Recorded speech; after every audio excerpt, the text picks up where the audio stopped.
Si vous cherchez à vous nourrir sans mettre votre santé en danger, vous allez tomber sur des conseils comme manger bio pour qu'il n'y ait pas de résidus de pesticides cancérigènes.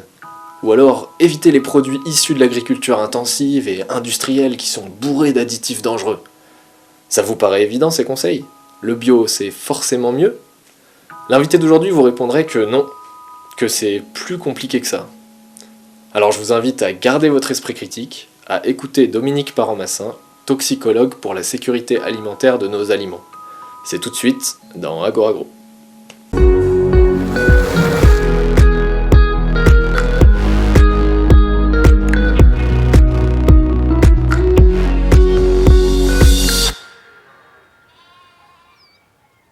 Alors Dominique Parent-Massin, bonjour. Bonjour. Est-ce que vous pouvez vous présenter rapidement? Alors, je m'appelle Dominique Parent-Massin, je suis professeure honoraire en toxicologie alimentaire. J'étais professeure à l'Université de Brest, où j'ai dirigé pendant plusieurs années un laboratoire en toxicologie alimentaire et où j'ai monté un master en toxicologie alimentaire et réglementaire. Et de 1995 à 2018, j'ai été expert tout d'abord pour la France au Conseil supérieur d'hygiène publique de France, puis à l'AFSA. Et à partir de 2000, j'ai commencé à fréquenter les instances européennes et j'ai été expert au Scientific Committee of Food et pendant 15 ans à l'EFSA, l'Autorité européenne de sécurité alimentaire. Comment est-ce qu'on devient expert à l'AFSA par exemple? Alors, comment on devient expert à l'AFSA? Eh bien, en ce qui me concerne, en 1993, je crois, je présentais un poster sur les effets potentiellement indésirables d'un additif, d'un travail qu'on avait fait au laboratoire. J'ai été sollicitée par le président du groupe de travail additif du Conseil supérieur d'hygiène publique de France. Et puis, on apprend son travail en étant en réunion d'experts. À l'époque, c'est ce qu'on appelait un compagnonnage, c'est-à-dire pendant un an, on observait. Et puis ensuite, on avait un premier dossier avec un ancien expert qui vous apprenait à analyser le dossier. Et puis un beau jour, on se lançait. Et puis, ça a fait un peu boule de neige, puisqu'au départ, j'étais sur un groupe de travail additif. J'ai ensuite été sollicitée pour un groupe de travail biotechnologie. J'ai ensuite été sollicitée en pesticides. Et ça, c'était en lien avec les études que vous faisiez à côté Non, c'était de l'expertise publique. C'est pas la même chose, hein. L'expertise publique et la recherche, si vous voulez, on en reparlera après. Et puis, après, j'ai été pressentie pour présider un groupe de travail de la toute nouvelle AFSA, Agence française de sécurité sanitaire des aliments. Donc, j'ai présidé pendant 2 mandats le groupe additif. Le comité d'experts spécialisé additifs. Et puis en même temps, j'ai été sollicitée à Bruxelles pour les mycotoxines, pour les additifs. Et puis, au bout de 2 mandats de 3 ans à l'AFSA, j'ai considéré qu'il fallait passer la main. Donc j'ai demandé à redevenir expert de base pour échanger, aller en pesticides. Et puis en 2008, j'ai été nommée expert au sein de l'EFSA, j'avais candidaté, et là, j'ai considéré qu'il fallait arrêter l'expertise dans les agences françaises et se concentrer sur l'expertise européenne pour ne pas être écartelé s'il y avait des avis différents entre les agences, ce qui est arrivé. D'accord. Et l'agence européenne, elle a un pouvoir supérieur du coup par rapport à l'agence française, c'est ça? Et il y a des divergences? Enfin, est-ce qu'on peut faire un point pour un peu... parce que j'imagine la plupart des gens qui nous écoutent connaissent pas la différence entre toutes ces agences. C'est assez brouillon, je pense, c'est peu clair dans la tête des gens. Donc est-ce qu'on peut faire un point rapide sur le rôle? L'agence européenne, en ce qui concerne les produits réglementés, ne s'occupe que des produits réglementés qui relèvent de la réglementation européenne. Les produits phytosanitaires, les matériaux de contact avec les denrées alimentaires, les produits phytosanitaires, les additifs alimentaires, les nouveaux aliments, etc. Et l'agence française, elle, a en charge tout ce qui n'est pas réglementé au niveau européen et qui dépend de chaque État membre. Mais l'agence française, regarde aussi ce qu'il se passe à l'agence européenne pour voir si ils sont en phase ou pas. Et c'est vrai qu'il est arrivé à plusieurs reprises, pas récemment, mais il y a quelques années, que l'agence française considère que l'agence européenne n'était pas assez sévère et donne un avis plus dur qui entraîne une réglementation purement française qui souvent pénalise les industries agroalimentaires françaises parce que la ministre de l'époque a considéré qu'il fallait qu'elle interdise tel ou tel produit. Mais à ce moment-là, du coup, vous étiez du côté européen ou français? Et qu'est-ce que vous en avez pensé de cette divergence de point de vue? Alors, c'était très inconfortable. En ce qui me concerne, ce n'était pas moi qui étais dans une situation la plus inconfortable. À l'époque, la directrice générale de l'EFSA était française. Donc pour elle, c'était inconfortable, bien sûr. Et puis, pour certains experts qui étaient à la fois dans l'agence française et l'agence européenne, c'était inconfortable. Moi, j'avais fait le choix d'être que dans l'agence européenne, justement pour éviter ce type de situation. Et dans ces cas-là, comment on fait? Comment ça fonctionne quand il y a des divergences? Est-ce qu'on essaye de se baser uniquement sur... Enfin, l'idée, c'est de faire un état de l'art de la science ou de dire où est-ce qu'on en est précisément? Et comment est-ce que ça se passe? Alors, c'est difficile pour moi de parler des divergences entre les agences. Ce que je peux faire, c'est vous expliquer comment ça fonctionne à l'EFSA. Alors, l'EFSA, vous avez 10 comités d'experts qui s'appellent des panels. Les membres sont nommés pour 3 ans, après avoir fait acte de candidature et avoir montré qu'il n'y avait pas de risque de conflit d'intérêts entre leurs activités des 5 dernières années et le travail qu'ils auraient à faire dans le panel. Une fois ceci posé, chaque panel dispose de groupes de travail qui sont constitués, qui sont l'étage inférieur, qui sont constitués d'experts du panel et d'experts invités, qui eux aussi doivent montrer patte blanche en termes d'intérêt. Et le travail se fait donc en 2 étapes. On va prendre le cas de la réévaluation des additifs alimentaires par l'EFSA. Vous aviez des groupes de travail qui travaillaient sur les colorants, d'autres sur les conservateurs, d'autres, etc., etc. Chaque groupe de travail préparait un document qu'on appelle une opinion. Un expert en titre était nommé sur ce sujet précis, mettons, je ne sais pas quoi, moi, le bleu patenté. Il recevait toutes les études disponibles et il devait construire cette opinion. Les autres experts du groupe de travail ont aussi les documents. Et aux réunions de groupe de travail, l'expert en charge du dossier présente le dossier oralement. Les experts ont le document écrit et une critique constructive commence, et collective, et constructive. Le but n'est pas de descendre l'expert, le but est d'améliorer toujours l'opinion pour être sûr qu'on a bien tout pris en compte. Une fois que le groupe de travail est d'accord sur l'opinion, on passe à l'étape supérieure qui est le panel. Alors, je vous rappelle que dans le groupe de travail, il y a 2 ou 3 experts du panel, mais tous les autres découvrent. Donc, on recommence le même travail avec de nouveau un regard nouveau.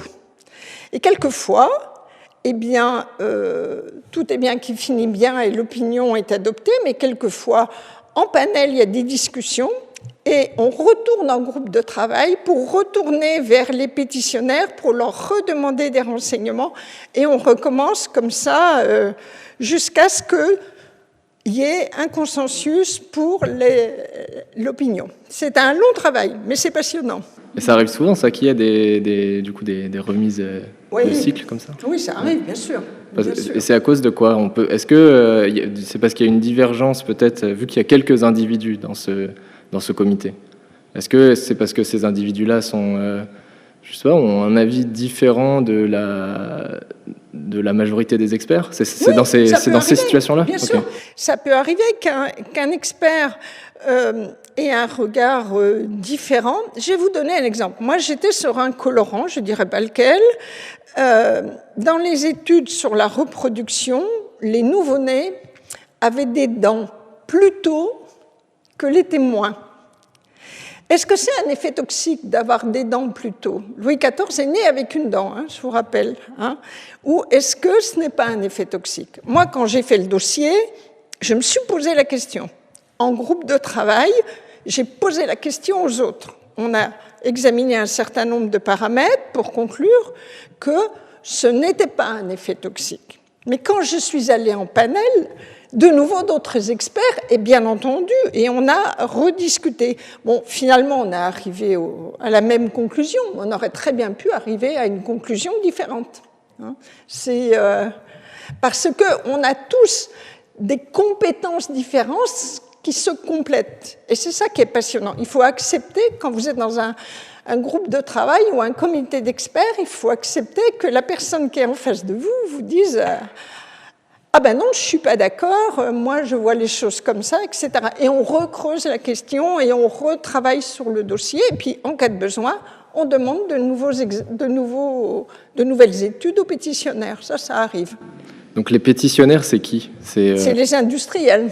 Et du coup, vous demandez des nouvelles études aux pétitionnaires? Oui. Donc c'est les industriels qui vont faire les études pour... C'est toujours comme ça? Bien sûr, et c'est très bien. Alors, je sais qu'il Pourquoi c'est très bien? Alors, je vais vous expliquer. Même pour déposer un nouveau dossier, vous avez un certain nombre d'études toxicologiques qui sont obligatoires, d'accord, dans les produits réglementés. Ces études toxicologiques, elles doivent être menées suivant des protocoles extrêmement bien définis, dans des centres de toxicologie expérimentale accrédités par les différents gouvernements des États membres, parce qu'ils sont extrêmement respectueux des protocoles, des bonnes pratiques de laboratoire. Ils ne peuvent pas faire n'importe quoi. On entend souvent ici ou là, oui, mais puisque les industriels payent, ils payent pour avoir des résultats positifs. C'est complètement faux. Il y a un certain nombre de garde-fous, les protocoles, le fait que les centres de toxicologie expérimentale doivent être accrédités, le fait qu'ils peuvent être inspectés régulièrement, soit par l'organisme d'accréditation, soit par l'EFSA de façon rétrospective, et le travail de l'expert qui va recevoir le dossier, si c'est un nouvel additif, eh bien c'est justement de vérifier est-ce que les études requises sont là, est-ce qu'elles sont menées suivant les protocoles des lignes directrices OCDE, bonnes pratiques de laboratoire, etc. Et il faut savoir que le centre de toxicologie expérimentale, qui est un prestataire de services, qui va être payé par l'industriel pour faire l'étude, mais qui va donner des rapports de toutes les études. Donc, si vous voulez, les industriels ne peuvent pas, entre guillemets, bidonner les études, puisque premier travail des experts, c'est de vérifier que les études sont menées correctement. Pour chaque étude, en général, il a des rapports de 400, 500 pages. Il y a tous les résultats, animaux par animaux. Et le travail de l'expert, c'est d'aller dans le détail des rapports pour voir s'il est d'accord avec les conclusions.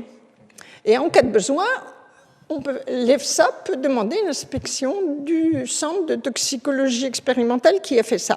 C'est un travail extrêmement différent d'un travail de recherche. Et il faut bien comprendre que ces études réglementaires ne peuvent pas être menées dans des centres de recherche comme l'INRA ou dans des universités. C'est vraiment des structures très, très surveillés dans les protocoles et dans leurs moyens de travailler. Ok. Et ces experts-là, du coup, qui vont vérifier les études, il y a assez de moyens, enfin je vous parle à vous parce que vous avez du recul là-dessus, il y a assez de moyens de leur part, est-ce qu'ils peuvent prendre le temps vraiment de vérifier souris par souris ou animal par animal, alors, comme vous dites? Oui. Et ça se fait systématiquement. Je vais vous donner un exemple. Si vous faites une étude que l'on appelle une toxicité subchronique, vous devez avoir 10 animaux par dose. Qu'est-ce que c'est qu'une toxicité subchronique? Excusez-moi, toxicité subchronique, c'est une étude qui porte sur 1/10 de la durée de vie de l'animal. hein. Donc, chez le rongeur, c'est 90 jours, 3 mois. Hein. Et pour ces études-là, réglementairement, vous devez avoir 10 animaux par dose et par sexe. Mettons que vous traitez, vous allez utiliser 3 doses, plus le groupe témoin, 4 doses. Ça fait 40 animaux, de sexe 80. D'accord ? Vous allez avoir dans ces rapports les résultats animaux par animaux, de tout, des prises de sang, des analyses urinaires, du comportement, de la consommation alimentaire, de la consommation hydrique, du poids, etc. Tous ces résultats vont vous être donnés animaux par animaux, mais aussi la moyenne pour chaque dose, qu'on va comparer aux témoins. D'accord ? Et si vous voyez, par exemple, je dis n'importe quoi, une diminution du nombre de globules blancs, ça peut... Vous voyez la moyenne de la plus forte dose, diminution de globules blancs, du nombre de globules blancs. Ça peut être dû au fait que tous les animaux ont tous eu une diminution de globules blancs ou que 2 animaux simplement ont eu une diminution drastique. Ça, c'est très différent dans l'interprétation. Et ça, c'est à l'expert d'aller voir, l'expert de l'EFSA qui se retrouve avec cette étude. C'est tout ça qu'il faut aller voir. Et comment est-ce qu'on prend une décision à partir de ça ? Parce que si on a une moyenne, j'imagine que c'est... Enfin, si on a 2 cas sur 10, par exemple, est-ce qu'on peut dire oui, c'est dangereux ? Est-ce qu'on dit c'est dangereux que dans certains cas ? Il faut identifier dans quel cas c'est dangereux ? Il faut aller plus loin, j'imagine. J'aime bien votre terme décision. Parce que les agences de sécurité alimentaire ne prennent aucune décision. Vous reprenez l'analyse du risque, ça se divise en 3 étapes. L'évaluation du risque, ce sont les agences de sécurité alimentaire qui font ça, et elles concluent, il y a un risque ou il n'y a pas de risque pour le consommateur. C'est tout. La gestion du risque, la Commission européenne ou les ministères qui autorisent ou n'autorisent pas et indiquent les doses qu'on a le droit d'utiliser. Puis après, vous avez la communication du risque, c'est ce qu'on est en train de faire ensemble.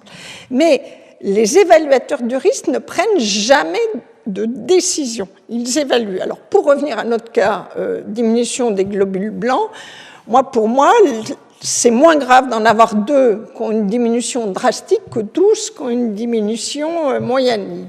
Voilà.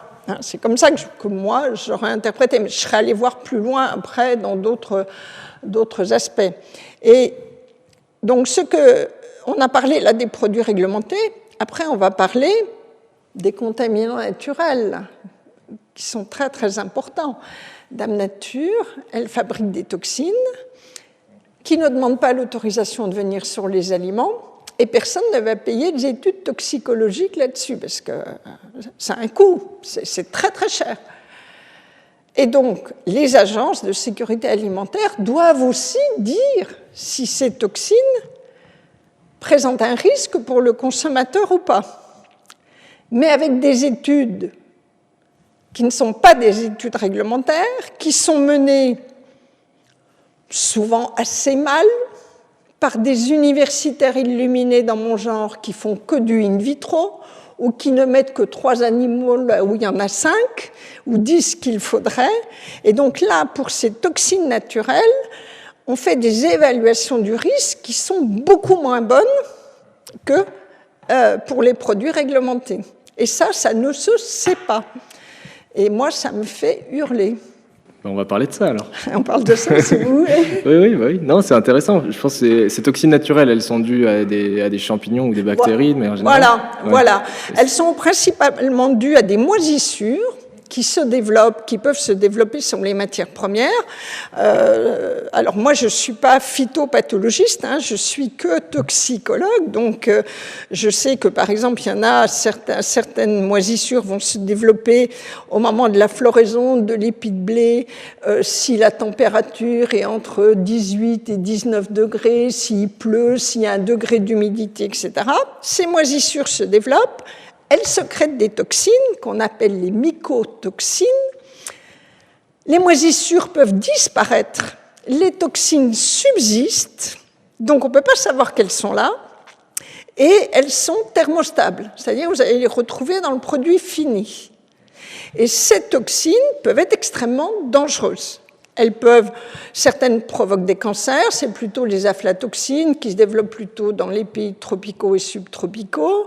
Certaines peuvent provoquer des diminutions du nombre de cellules sanguines. Celles-là, on les rencontre dans les pays tempérés, etc. Il y en a certaines qui sont perturbateurs endocriniens.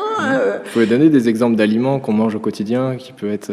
Tout ce qui est à base de céréales peut potentiellement être contaminé par ces toxines si la présence de moisissures n'est pas contrôlée. Pour contrôler, il vaut peut-être mieux mettre des fongicides que rien du tout. Mais ça, c'est un contrôle en post-production, du coup. C'est au moment c'est l'agriculteur, c'est la responsabilité de l'agriculteur. Après, lors de la récolte. Oui. Voilà. Donc, c'est pour ça que nous, les toxicologues alimentaires, nous aimerions quand même beaucoup qu'il soit porté une attention particulière sur ces toxines avant de recommander à tout le monde de manger des produits qui n'ont pas eu de produits phytosanitaires. Le danger, c'est pas. J'imagine que le danger, c'est pas l'absence de produits phytosanitaires. Le danger, c'est une production qui soit faite du coup avec des lacunes, ou en tout cas en se disant ma production, elle est biologique. Si je mets un fongicide, par exemple, je vais être beaucoup moins bien rémunéré. Donc, il vaut mieux que j'ai une petite contamination, mais que je reste en bio. Alors, le problème... C'est là le danger. C'est là où le problème se pose. Dans la mesure où on a beaucoup de mal à évaluer le risque pour le consommateur de ces toxines. Parce que personne ne va payer les études toxicologiques.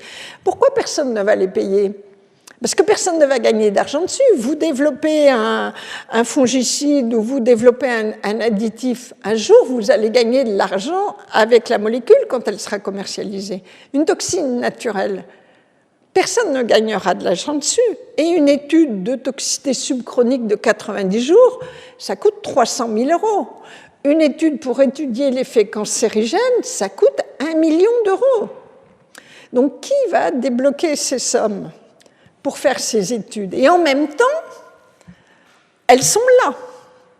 Elles sont là et on ne sait pas quelle quantité vraiment le consommateur peut ingérer sans courir de risque. Vous savez, on a ce paramètre en toxicologie qui est la dose journalière acceptable, inventé par M. Truot, qui était membre de l'Académie d'agriculture. Ces doses journalières acceptables, c'est la quantité qu'un individu peut ingérer tous les jours de sa vie sans courir de risque. Toute sa vie. Toute sa vie. Il en mange tous les jours de sa vie sans courir de risque. Et comment est-ce qu'on fait ? On prend, pour la fixer, on prend toutes les études toxicologiques obligatoires, c'est-à-dire cette étude sur 1/10 de la durée de vie de l'animal, chez les rongeurs, des études sur la vie entière de la vie de l'animal, sauf qu'on arrête avant qu'il soit vieux pour qu'il n'y ait pas un métabolisme qui intervienne et qui trouble, qui introduise de nouveaux paramètres dans l'interprétation des résultats. On fait des études sur la reproduction, on expose mâles et femelles, on les croise et on voit s'il y a une libido suffisante pour qu'il y ait accouplement, si l'accouplement se passe bien, s'il y a gestation derrière, comment se passe la gestation, si les petits sont bien, si la maman les allaite correctement, si les petits adultes vont être capables de se reproduire. Une fois qu'ils se sont reproduits, comment sont leurs petits, etc. C'est des études de reproduction. Vous avez des études qui sont uniquement ciblées sur la gestation, pour voir si une femelle gestante exposée à un produit ne va pas mettre bas des animaux avec des anomalies. Et puis, vous avez toutes les études de cancérogénèse, c'est-à-dire tout d'abord des études sur l'ADN, pour voir s'il n'y a pas de modification de l'ADN, et puis des études, vie entière aussi, où on va suivre l'augmentation de l'incidence des tumeurs. On va prendre toutes ces études-là. Dans chacune de ces études, vous allez identifier la dose qui n'a pas d'effet toxique. D'accord ? Donc, faites un grand tableau avec toutes les doses sans effet, chez les mâles et chez les femelles. Vous allez sélectionner la plus basse, en considérant que vous êtes chez l'animal que vous êtes sur l'effet toxique et chez l'animal le plus sensible. Cette dose-là, vous allez d'abord la diviser par 10. Dose sans effet, en considérant que l'homme est 10 fois plus sensible que l'animal le plus sensible. C'est un postulat. Là, on n'est plus sur les toxines, on est sur tous peu les... Importe, oui, peu importe. Ouais. On viendra sur les toxines après. D'accord ? Donc, vous prenez la dose qui n'a aucun effet toxique. Chez l'animal le plus sensible, le sexe le plus sensible, dans l'étude la plus sensible. Vous divisez par 10 en disant que l'homme est 10 fois plus sensible que l'animal, et vous divisez encore par 10 en considérant que les lots d'animaux sur lesquels vous avez travaillé sont homogènes, et que la population humaine est hétérogène. Donc vous avez la dose sans effet que vous allez diviser par 100. On est d'accord ? Et ça va vous donner la dose qu'un individu peut ingérer tous les jours de sa vie sans courir de risque. D'accord ? Donc c'est la dose sans effet divisée par 100. Donc vous voyez les marges de sécurité qu'il y a. Quand je suis sur une toxine, Ça, c'est la norme. ça, c'est le paramètre de sécurité qu'on utilise. Et alors après, qu'est-ce qui se passe ? On a ces doses journalières et on va regarder à quelle quantité on va être exposé. Et il ne faudra jamais atteindre cette dose-là. C'est-à-dire, bon, on prend le cas d'un additif qui va utiliser... on prend un colorant qui est autorisé dans la glace, le sirop, le chewing-gum, les bonbons et je ne sais pas quoi. Vous prenez la consommation de chacun, la dose autorisée dans chacun, faites la somme, et là, vous avez la quantité que va ingérer un individu en considérant qu'il va ingérer tous les jours de sa vie chacune des denrées dans lesquelles c'est autorisé. C'est l'exposition. Cette exposition doit toujours être inférieure à la dose journalière acceptable, qui est la dose sans effet divisée par 100. Donc vous voyez tous les paramètres de sécurité qui sont pris. C'est pareil pour les résidus de pesticides. On va prendre l'ensemble des résidus de pesticides autorisés, ils doivent toujours être inférieurs à la dose journalière acceptable. Mais pour les toxines, qu'est-ce qu'on fait ? D'abord, on dit une dose journalière tolérable, parce qu'on n'accepte jamais les toxines, on les tolère. Ça s'appelle la dose journalière tolérable. Et là, on fait comment, quand vous n'avez pas toutes les études ? Vous faites comment ? Eh bien, on fait de la gymnastique. Moi, j'ai été expert en mycotoxines pendant 15 ans. On fait de la gymnastique, on ne sait pas comment faire. Donc, on va prendre les quelques études qu'on a, et puis on va rajouter des facteurs de sécurité supplémentaires, où on va dire, tiens, au lieu de mettre 100, là, je vais mettre 500, parce qu'au lieu d'avoir une étude long terme rare, eh bien, j'ai une étude pour 3 semaines. Hein, bon, et voilà. Et là, on va définir une dose journalière tolérable. Là, on est très, très mal à l'aise. Très mal à l'aise. Et moi, je souhaite vraiment que, avant que nos politiques disent qu'il faut donner du bio dans les cantines scolaires en maternelle, que d'abord, on finance ces études pour pouvoir évaluer le risque de ces toxines. Hein. En plus, vous comprenez bien qu'un enfant qui va peser 15 ou 20 kilos, il a besoin d'en ingérer un peu moins que l'adulte de 70 kilos. En plus, vous avez une toxine qui s'appelle la vomitoxine. Pourquoi elle s'appelle la vomitoxine ?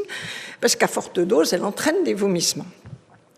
Vous prenez une école maternelle avec des enfants très jeunes et d'un seul coup, ils se mettent à vomir. Qui va penser qu'il a pu y avoir une contamination avec la vomitoxine ? Les médecins n'ont aucune formation en toxicologie alimentaire, donc on ne peut pas leur en vouloir de ne pas y penser. On va dire, tiens, c'est la gastro. Hein ? Bon. Or, cette vomitoxine, un autre de ses effets est de bloquer la croissance sur des petits-enfants. Alors, c'est caricatural l'exemple que je vous donne, mais ça fait partie quand même des problèmes que je me pose. Il y en a une autre qui porte le doux nom de T2-toxine. Bon, celle-là, on sait qu'elle diminue les défenses immunitaires. Vous avez des enfants qui vont tous avoir, je ne sais pas quoi, une bronchite, une grippe, une angine, un machin. Bon, qui va se dire, à répétition, qui va se dire, tiens, c'est peut-être parce qu'il y a telle ou telle toxine. Personne ne va y penser. Donc pour moi, en évaluation du risque, on est en prospectif. Hein. On doit pouvoir dire, attention, il ne faut pas qu'il y ait plus de tant de toxines dans telle ou telle denrée pour être sûr qu'on ne va pas avoir des effets toxiques. Or, il n'y a pas d'études. Et ce n'est pas les centres de recherche.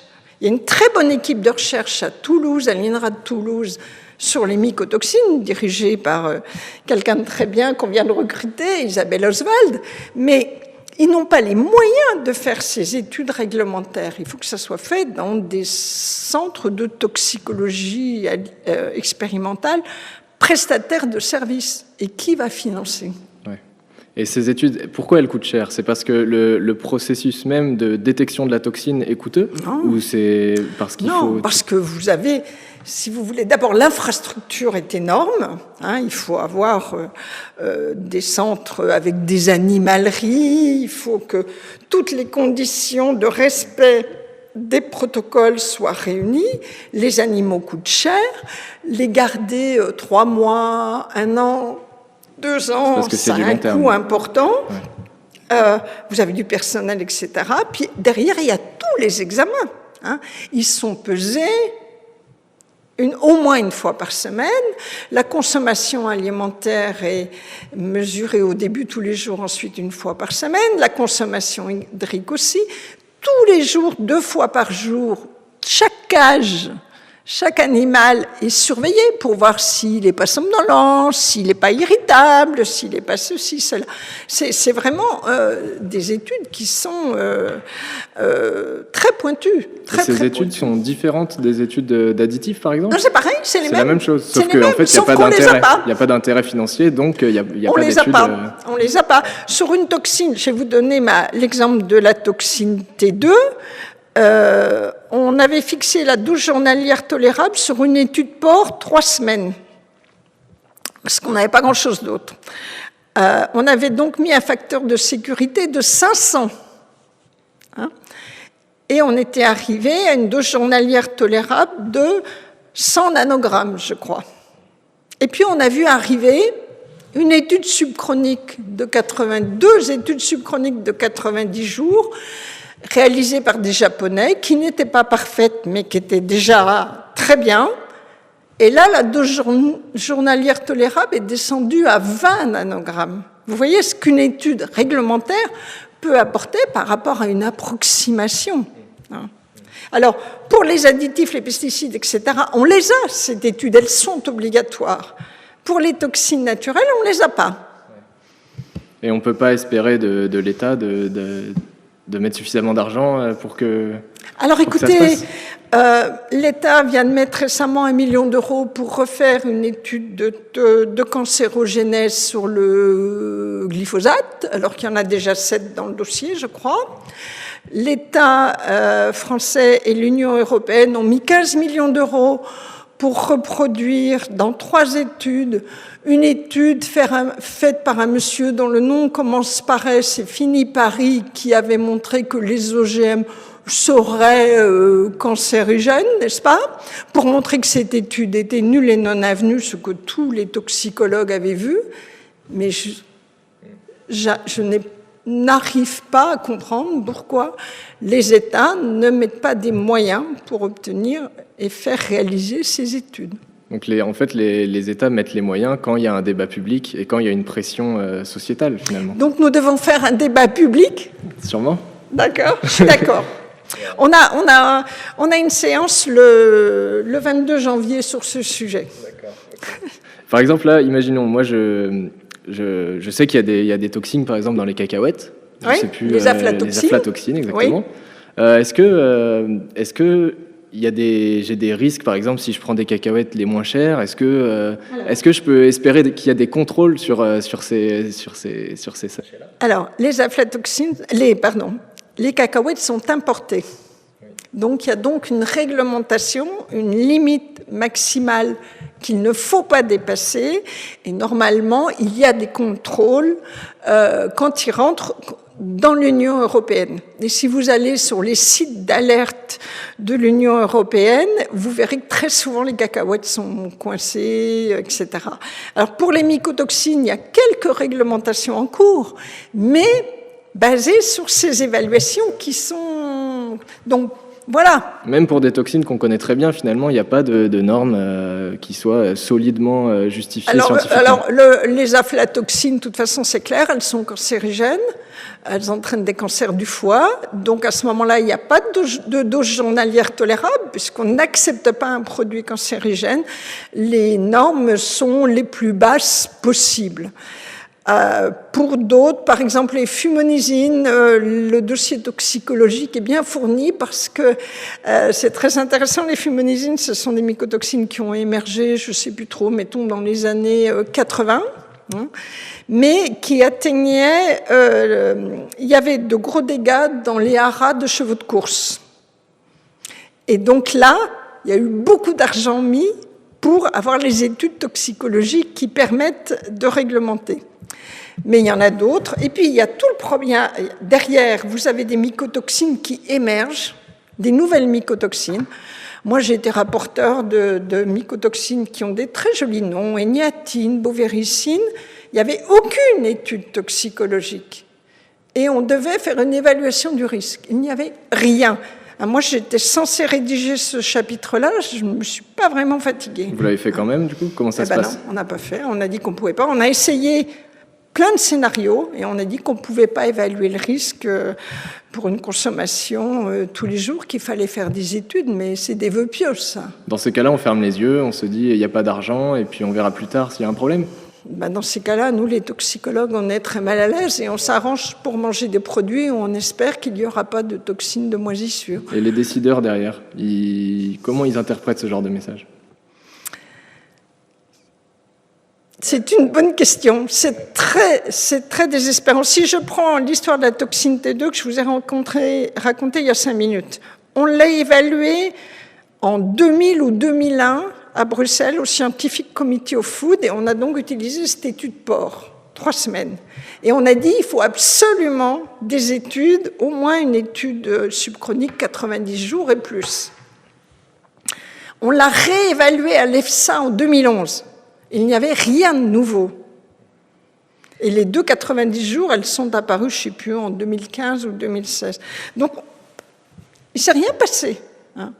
Et je crois que c'est beaucoup dû à l'ignorance des gens qui nous dirigent par rapport à ces études-là. Moi, quand j'étais universitaire, il m'est arrivé plusieurs fois de déposer des projets de recherche avec des demandes d'études réglementaires qu'il fallait diligenter dans des centres de tox expérimentales. J'en ai présenté à l'ANR. On m'a répondu, c'est pas de la recherche, ça. Et c'est vrai, c'est pas de la recherche, c'est de la toxicologie alimentaire. Voilà. Alors que si vous prenez l'exemple des pesticides pour le consommateur, les pesticides, on va calculer les résidus sur la denrée le jour de la récolte, sur la denrée non lavée, non épluchée, par exemple pour les pommes de terre. L'ensemble des résidus ne doit pas faire courir de risque au consommateur, donc il sera toujours inférieur à la dose journalière acceptable. J'ai 2 exemples de fongicides dont je n'ai pas les noms sous la main. On est à 10% de la DGA ou 15% de la DGA. Vous voyez, on a une grande marge. Et en plus, après, vous allez laver, éplucher, cuire. Donc après, vous pouvez avoir une élimination des pesticides. Donc j'ai beaucoup de mal à comprendre pourquoi le consommateur a peur des résidus de pesticides alors qu'ils sont parfaitement évalués, mais que les toxines naturelles sont inconnues. Je ne dis pas que l'agriculteur ne court pas des risques. Est-ce qu'ils sont parfaitement évalués? Enfin, l'étude en soi, ouais. Elle est parfaitement... il y a eu des moyens, il y a eu une étude très bien menée, mais après, est-ce qu'il y a les contrôles suffisants pour s'assurer que là, demain, j'achète n'importe quel paquet de farine de blé et j'ai aucun résidu inférieur à la dose? C'est une excellente question, et ça relève du gestionnaire du risque. c'est aux gestionnaires de risque de mettre en place des plans de contrôle pour vérifier qu'il n'y a pas de dépassement.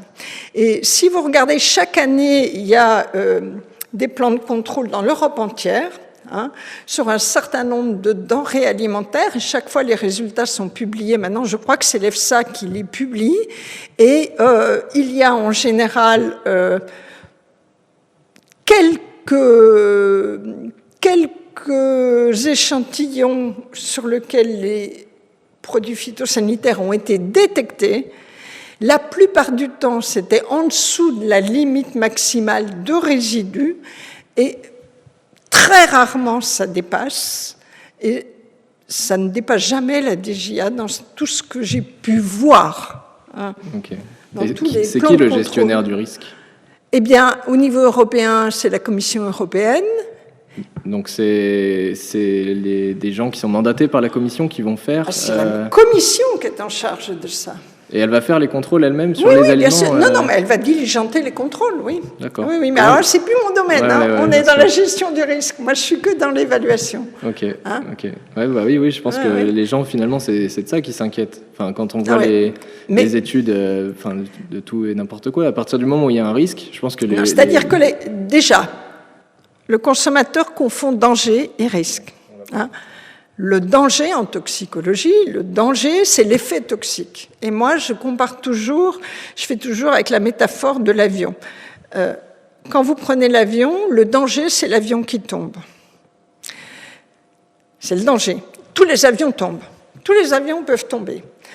Le risque, c'est la probabilité d'être dans un avion qui va tomber. Et si vous prenez un avion d'une compagnie blacklistée avec un pilote alcoolique et des pirates à bord, le risque est important. C'est exactement pareil en toxicologie. Le danger, c'est l'effet toxique. 30 litres d'eau potable, c'est toxique. Vous mourrez d'intoxication à l'eau, et bien avant 30 litres. Le risque, c'est la probabilité de vous trouver exposé à la dose qui va induire cet effet toxique. Et en utilisant la DJA et l'exposition qui doit toujours être inférieure à la dose qui n'a aucun effet toxique chez l'animal le plus sensible divisé par 100, si vous êtes en dessous, on considère qu'il n'y a pas de risque. Alors toutes les analyses qu'on voit parfois, c'est des résidus de pesticides dont je ne sais pas quoi, les oranges, les poivrons, les pommes de terre, tout ce que vous voulez. Ce n'est pas parce qu'il y a résidus qu'il y a risque. Tout dépend de la quantité qu'il y a. Ici, il va falloir recalculer l'exposition et ensuite la comparer à la dose journalière acceptable. C'est une notion qu'on n'arrive pas à faire passer non plus. Alors que c'est important. Votre point de vue, par exemple, on va prendre ce qui parle aux gens, le glyphosate, c'est que le danger, il est potentiellement réel, mais que le risque, finalement, il est... Vous avez tout compris. Absolument. Absolument. Donc c'est ça que vous défendez et que... C'est ça que je voudrais... Il y a deux choses que je voudrais. Je voudrais arriver à faire comprendre aux consommateurs qu'il ne faut pas confondre le danger pour l'environnement, que je ne nie pas, et la biodiversité, le danger pour l'agriculteur qui, lui, est face à la substance, à la préparation qui peut être concentrée et sur lequel, là, il doit prendre des précautions, et les résidus que l'on va trouver dans les denrées alimentaires qui sont des fifrelins et qui, eux, ne font pas courir de risque aux consommateurs. Par contre, le consommateur peut être exposé à des toxines naturelles qui, elles, sont mal évaluées par manque d'études et que le consommateur ignore totalement. Ouais. Et ça, comment on peut espérer que... Enfin, moi, je me mets... Même moi, j'ai des études... j'ai étudié l'agronomie, j'ai des notions, mais si j'ai le choix entre un résidu où il n'y a pas de risque, mais un résidu quand même, et pas de résidu, je vais quand même m'orienter dans moi, je prends le résidu. Ah ouais. Moi, je prends le résidu. Est-ce qu'on peut espérer que les gens fassent pareil? Enfin, ça peut être normal aussi de se dire... On vit en démocratie, mais simplement ce que moi je voudrais, c'est que que l'on dise aux gens de consommer des produits qui n'ont pas de résidus, d'accord, mais à condition d'avoir évalué correctement le risque toxine naturelle et d'en avoir protégé le consommateur. Et les petits-enfants dans les écoles maternelles. Moi, ça me gêne terriblement, terriblement. Hein, que vous, moi, adultes, on choisisse, c'est une chose. Que des enfants dont on sait qu'ils sont protégés par les résidus, par les limites maximales de résidus, puisqu'on compte aussi l'enfant quand on fait les évaluations de risque, et le danger de la présence d'une toxine mal évaluée, eh ben moi, vraiment, ça se développe beaucoup en ce moment. Hein, depuis 2 ou 3 ans, je crois qu'il y a eu un amendement ou je ne sais pas quoi, comme quoi les cantines scolaires devaient toutes passer en bio. Eh ben non, pas tant qu'on n'est pas sûr de ce qu'on fait. Donc on est trop prudent ou c'est de la bêtise? On n'est pas trop prudent, au contraire, on est imprudent. On est imprudent. Non, c'est de l'ignorance. Nos politiques, ils savent pas. Nos politiques, ils savent pas. Est-ce que c'est pas le rôle des scientifiques Bien sûr, c'est notre rôle, mais je vais vous dire, moi j'ai l'impression que depuis 25 ans, on prêche dans le désert. Hein. On prêche dans le désert parce que il y a une guéguerre. Il y a une guéguerre entre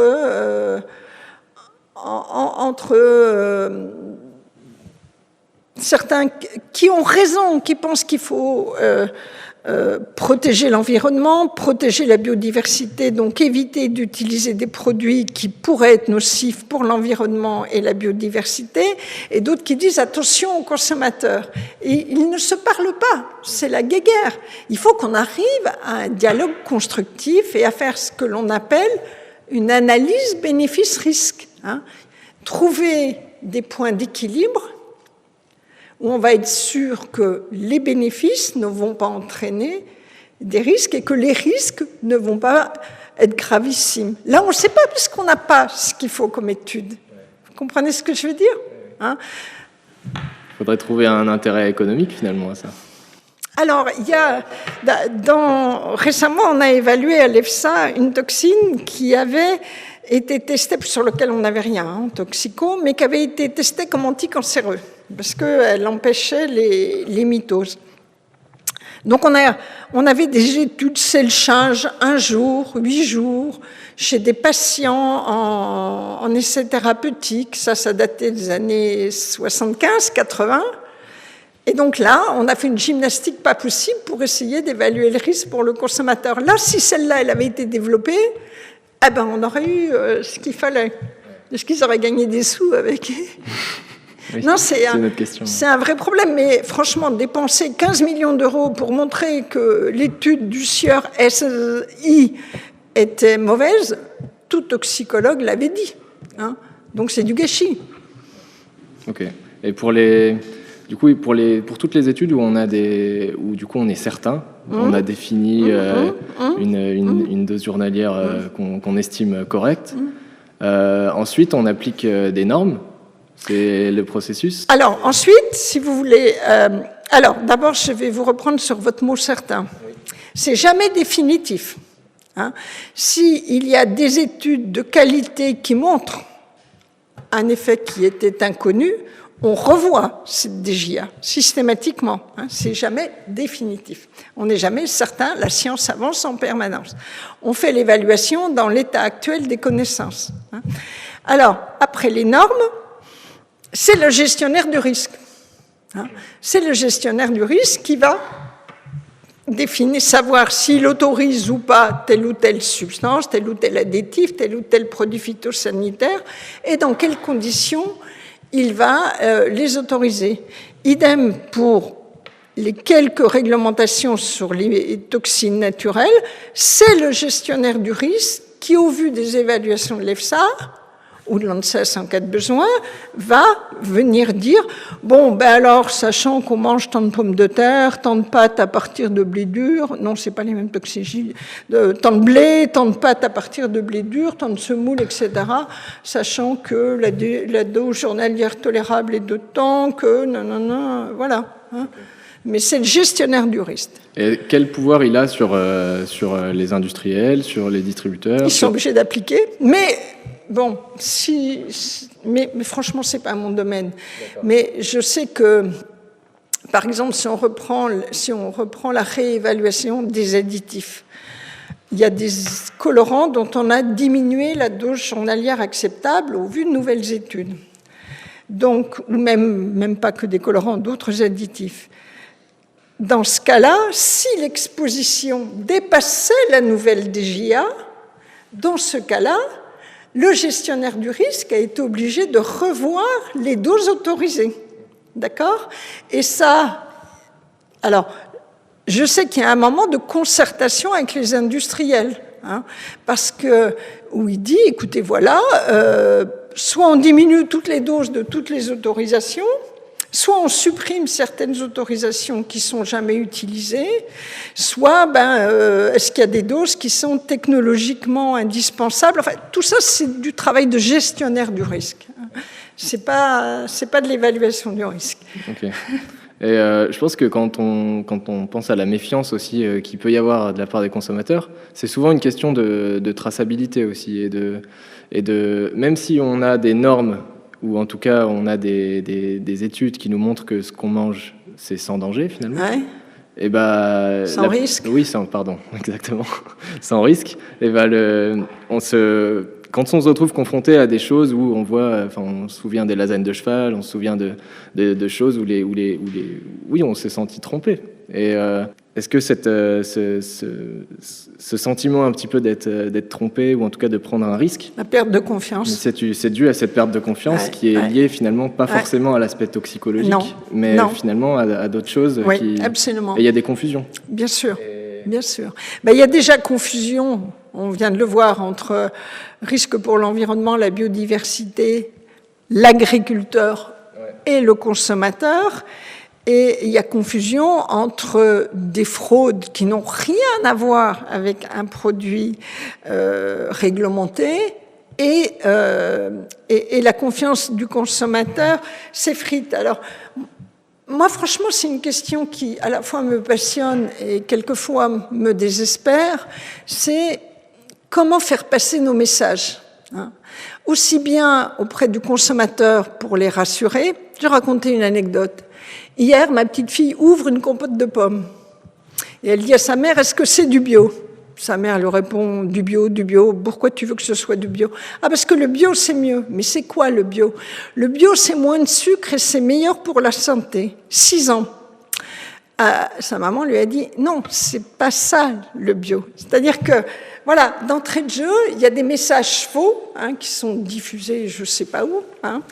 Et comment diffuser des messages à la fois rassurants et simples pour que le consommateur ne s'égare pas. Parce qu'il s'égare en ce moment, le pauvre consommateur, il ne sait plus quoi faire.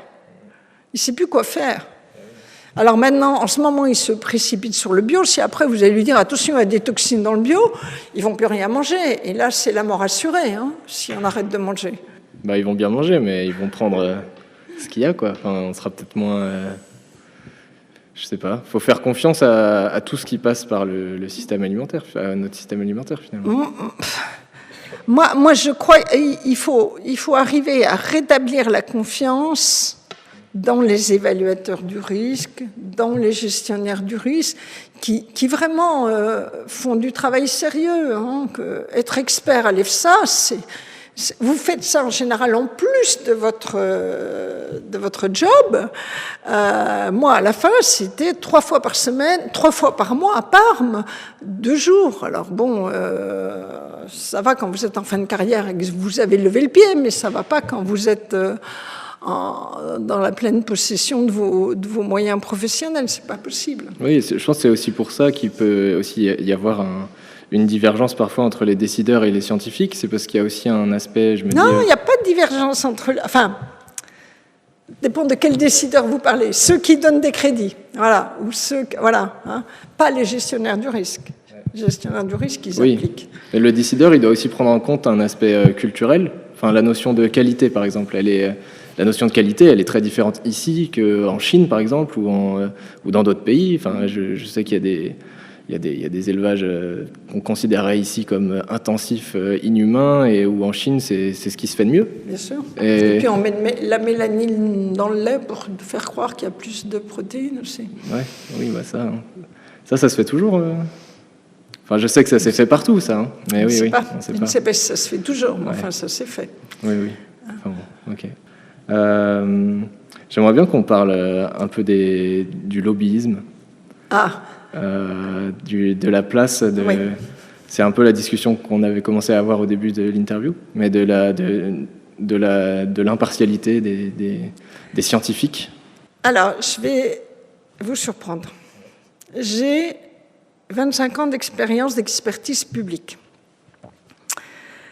Je n'ai jamais subi la pression d'industriels. Jamais. J'ai subi la pression de journalistes qui voulaient me faire dire ce qu'ils voulaient écrire.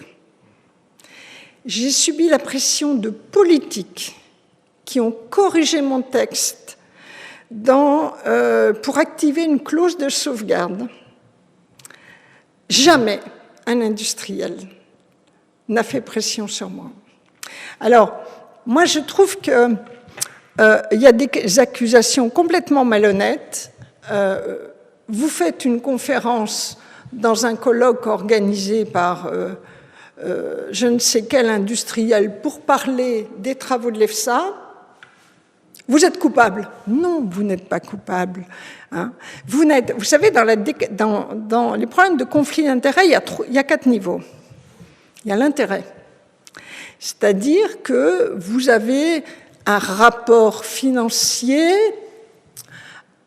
de quelque ordre que ce soit avec un industriel. Vous êtes directeur de labo, vous avez un industriel qui va financer des travaux. Moi, j'avais un grand laboratoire pharmaceutique pour qui on travaillait, on faisait des études, etc. Bon, ça c'est un intérêt. Et quand vous êtes nommé dans une agence, vous devez déclarer tout ça. Vous devez même déclarer si vous avez des actions, etc., etc. Bon. Il y a ça c'est l'intérêt, la déclaration d'intérêt. Vous déclarez. Donc, si vous ne déclarez pas, vous êtes coupable. D'accord ? Ensuite, il y a le conflit d'intérêt. Qu'est-ce que c'est que le conflit d'intérêt ? Le conflit d'intérêt, c'est quand un dossier d'un industriel avec qui vous avez travaillé va être examiné dans le comité où vous êtes. Quand il y a conflit d'intérêt, on arrive au 4e point, la gestion du conflit d'intérêt. Là, l'expert doit être éliminé de toute discussion et ne pas avoir de contact avec tous les documents, ne pas pouvoir savoir ce qui se passe. Mais c'est relativement facile à gérer. Hein. Et on est aujourd'hui dans une espèce de folie parce qu'un jour vous avez déjeuné avec un industriel, il risque de vous avoir influencé sur un dossier qui va passer. Moi, j'ai jamais vu ça. Jamais de ma vie. Jamais. Et je pense sincèrement que malheureusement l'affaire Mediator a fait beaucoup de mal à tous ces problèmes d'intérêt. C'est vrai, dans l'affaire Mediator, il y avait des experts qui étaient en situation de conflit d'intérêt. Ça ne veut pas dire que tous les experts sont en situation de conflit d'intérêt parce qu'ils connaissent tel ou tel industriel. Hein. Et moi, je ne pense pas qu'un industriel ait intérêt à faire passer un produit qui va avoir des problèmes après. Parce que ça va lui coûter très cher. Regardez l'affaire Perrier, regardez tout ça. Hein. Donc, je trouve là aussi excessivement regrettable toutes les montagnes qui sont faites autour des pseudo-conflits d'intérêts qui sont souvent des confusions avec l'intérêt. Hein. Souvent, il y a confusion entre intérêt et conflit d'intérêts. Hein. Résultat, qu'est-ce qui se passe ? Les agences étant perpétuellement attaquées, elles durcissent complètement leur politique de déclaration d'intérêt. Et certaines, ce n'est pas le cas de l'EFSA, L'ANSES, je ne sais pas très bien comment il fonctionne, mais je pense à une autre sur le médicament qui, à force, recrute des experts qui n'ont aucune expérience et qui vont avoir beaucoup de mal à gérer les dossiers, car il faut de l'expérience, il faut avoir fait de la recherche, il faut savoir comment tel ou tel produit est fabriqué, etc., si vous voulez. Donc, moi, et puis en plus, vous êtes 21 dans un comité d'experts, d'accord? Comment allez-vous convaincre 20 personnes qui ont un ego surdéveloppé parce qu'ils sont experts dans une agence de sécurité alimentaire, qu'ils ont été choisis sur leurs compétences? Comment allez-vous les convaincre que ce qu'ils pensent, c'est le contraire de ce que vous voudriez qu'ils pensent, alors qu'ils ont les études sous les yeux? C'est impossible. Ils ont les mêmes documents que vous. Donc, c'est pas possible. Je n'imagine pas. Moi, j'ai jamais vu ça. Et je n'imagine pas. Hein. Ok, parce que vu de l'extérieur, on se pose quand même la question, même si les documents sont tous les mêmes, on peut se dire que vu que c'est l'industriel qui va financer, et ben ce qui se dit, c'est que le chercheur, il va faire son étude normalement, mais que non, parce que c'est pas un chercheur, c'est un prestataire de service qui doit faire les études réglementaires. Et le prestataire de service, il engage sa responsabilité pénale dans les résultats. Mais qui viendrait porter plainte contre ce... Enfin, ça arrivera dans... Ah bah si ça se retourne et qu'on s'aperçoit ouais. que les études tox ont été bidonnées, ça va... ils sont condamnables aussi. Hein. Enfin, je suis pas juriste, hein, mais c'est pour ça que les prestataires de services en toxicologie, ils peuvent pas faire n'importe quoi. Hein. C'est pas possible. Puis ils sont contrôlés par derrière, par devant, dans tous les sens. Hein. Et... Je trouve vraiment dommage cette perte de confiance, parce qu'il faut quand même avoir quelques notions de ce qui se passe dans l'industrie pour pouvoir comprendre à quoi servent ces produits, etc. Un colorant, c'est une évidence, on comprend à quoi il sert. Mais un conservateur, si vous n'avez aucune notion de microbio, vous ne savez pas à quoi il sert, etc. Un émulsifiant, un machin. Hein. Oui, mais on peut comprendre la science sans être impliqué dans l'entreprise. Mais vous pouvez aussi avoir visité telle ou telle entreprise et d'aller faire telle ou telle. Et ça suffit pour être considéré comme un conflit oui. d'intérêt. Ah oui, je crois que on n'a pas le droit, dans certaines agences, on n'a pas le droit d'accepter un déjeuner, même un sandwich d'un industriel. Ouais. Mais vu qu'il y a une perte de confiance, est-ce que c'est pas logique qu'on en arrive là ? Je crois qu'on est parti le balancier est parti trop loin. Le balancier est parti trop loin et je prends l'exemple du médicament qui a été très très touché, entre autres en France, par le problème Mediator. Aujourd'hui, les experts de l'ANSM n'ont plus la même qualité que ce qu'ils avaient il y a 15 ans. Je vous dis, il y a eu des erreurs, hein, mais on a une perte de qualité de l'expertise. Donc, mais cette perte de qualité, elle n'est pas liée au manque de connaissances. Elle est plus liée, j'imagine, au manque d'attrait des scientifiques au manque d'expérience. Manque d'expérience. Ouais. Au manque d'expérience. L'expérience, ils sont de plus en plus jeunes. L'expérience, elle est où alors ? Parce qu'il y en a de l'expérience. Il y en a des gens qui ont de l'expérience. Oui, mais sauf qu'ils ont un jour flirté avec un industriel et que ils vont être refusés. Ouais. Et aussi que, j'imagine, il y a un manque de moyens et qu'ils sont moins bien payés aussi dans les agences publiques. Oui. Et que... Ça, je ne sais pas. Mais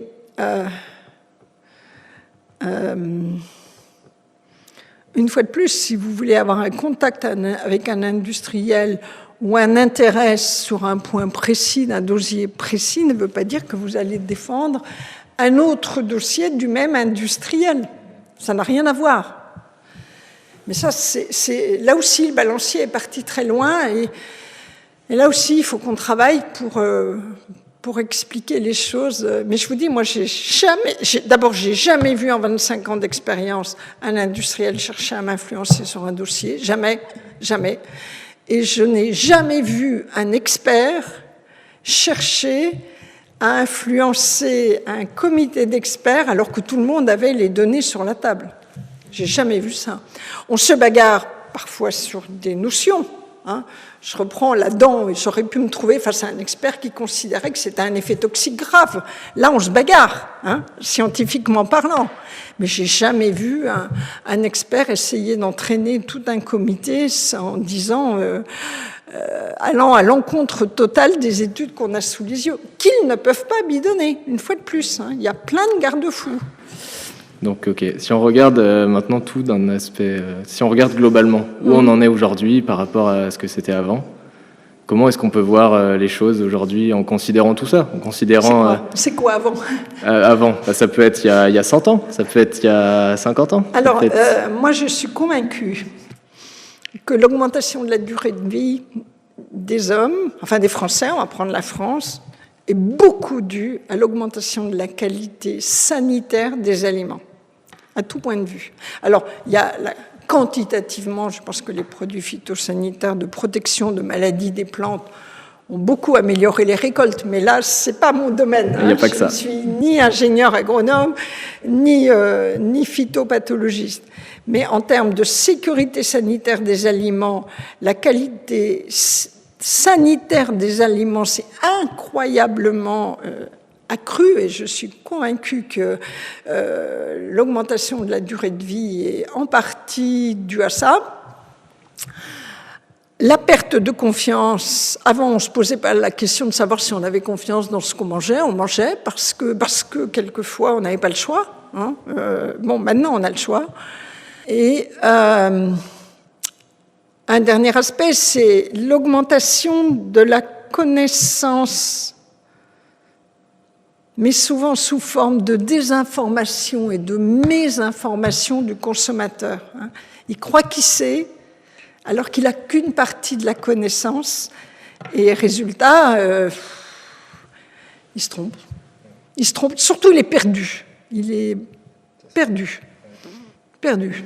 C'est très compliqué comme question. On en a parlé aussi la dernière fois avec Michel Dron de l'Académie. C'est un enjeu qui est crucial, et en même temps, on ne peut pas non plus espérer de tout le monde de comprendre cette complexité.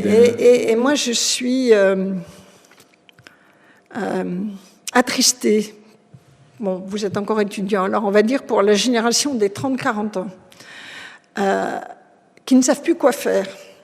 Et comme ils ne savent plus quoi faire, ils prennent des applis qui ne sont pas basées sur des données scientifiques pour choisir tel ou tel aliment. Ils ne savent plus quoi donner à leurs enfants. Ils sont complètement perdus. Hein. Et ce n'est pas facile de dialoguer avec eux. Ils ne veulent pas entendre, hein, souvent. Ils ne veulent pas entendre, ou en tout cas, ils écoutent ce qu'ils peuvent écouter, ce qu'ils ont les moyens d'écouter. C'est pour ça que ces applis-là se développent. C'est parce qu'au final, c'est simple, et puis ça leur permet vraiment de se rassurer, ou de savoir ce qu'il faut ou pas prendre. Ils ont moins on leur dit quelque chose, au moins. Parce que... On les guide, mais on ne les guide pas sur des bases forcément pertinentes. C'est sûr. Et ils ne se posent pas la question de savoir si les bases sont pertinentes. Et ça, vous pensez que c'est le rôle des nouvelles générations d'essayer de trouver des moyens pour de votre génération, vous allez avoir du boulot. Mais il faut que nous, qui avons du recul et de l'expérience, on a aussi un rôle à jouer. Je pense que c'est là que l'Académie d'agriculture a un rôle à jouer, parce qu'on regroupe un certain nombre de compétences qui se complètent avec une expérience, une maturité qui n'empêche pas d'être encore passionné. Et là aussi, on a un message à faire passer. Et quand notre secrétaire perpétuel dit qu'il faut absolument qu'on soit attentif au dialogue intergénérationnel, moi, je me réjouis de cette interview dans le cadre de ce dialogue intergénérationnel, c'est-à-dire de pouvoir échanger avec la génération qui va prendre les rênes. Hein. Donc, on va finir là-dessus. Est-ce que vous avez un conseil pour les jeunes générations, un dernier conseil ? Ah, elle est difficile, votre question. Ah ouais. Enfin, je pense qu'il ne faut pas être dogmatique, qu'il faut vraiment être ouvert, et il faut vraiment qu'il y ait à la fois dialogue respectueux, volonté de consentement, pas forcément de consensus, et vraiment pas être dogmatique. Quoi. Il faut vraiment qu'on arrive à faire des analyses bénéfices-risques dont tout le monde puisse profiter, aussi bien l'environnement, la biodiversité, l'agriculteur, le consommateur, etc. Ok. Voilà, ça va? Merci beaucoup, Dominique. Merci.